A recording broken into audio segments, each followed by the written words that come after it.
Bertie the bus was giving some visitors a tour of the island of Soda.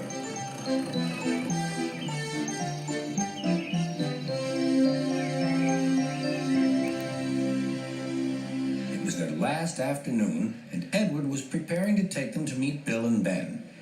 He found it hard to start the heavy train. "Did you see him straining?" asked Henry. "Positively painful," remarked James. "Just pathetic," grunted Gordon. "He should give up and be preserved before it's too late." "Shut up," burst out Duck.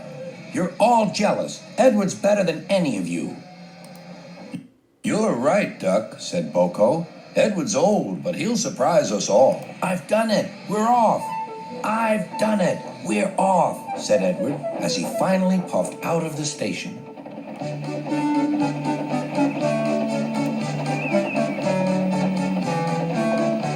Bill and Ben were delighted to see the visitors. They loved being photographed. Later, they took the party to the China Clay Works in a brake van special.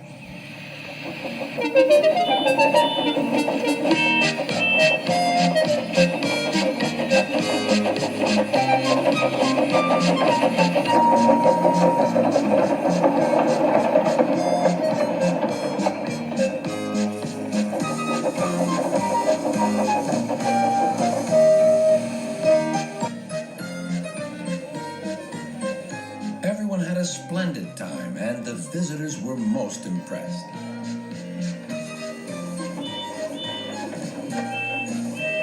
Then Edward took the visitors home.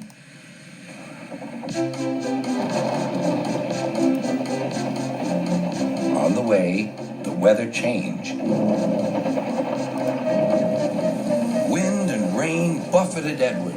His sanding gear failed, and his firemen rode in front, dropping sand on the rails by hand. Suddenly, Edward's wheels slipped fiercely, and with a shrieking crack, something broke.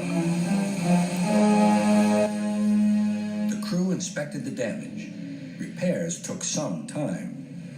"One of your crank pins broke, Edward," said his driver. "We've taken your side rods off. Now you're like an old-fashioned engine." "Can you get these people home? They must start back tonight." "I'll try, sir," promised Edward. Edward puffed and pulled his hardest, but his wheels kept slipping and he could not start the heavy train. The passengers were anxious. The driver, fireman, and conductor went along the train, making adjustments between the coaches.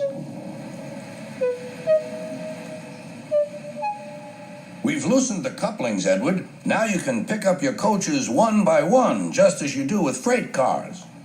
"That'll be much easier," said Edward. "Come on," he puffed and moved cautiously forward. The first coach moving helped to start the second, and the second helped the third.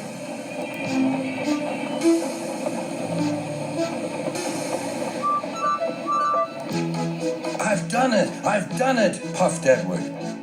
"Steady, boy," warned his driver. "Well done, boy! You've got them! You've got them!" And he listened happily to Edward's steady beat as he forged slowly but surely ahead.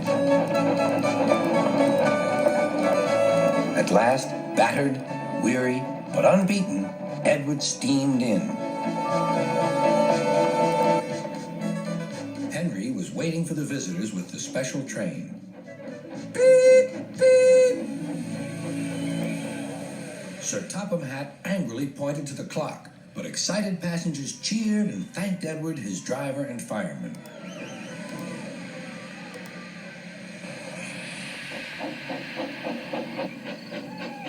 Duck and Boco saw to it that Edward was left in peace.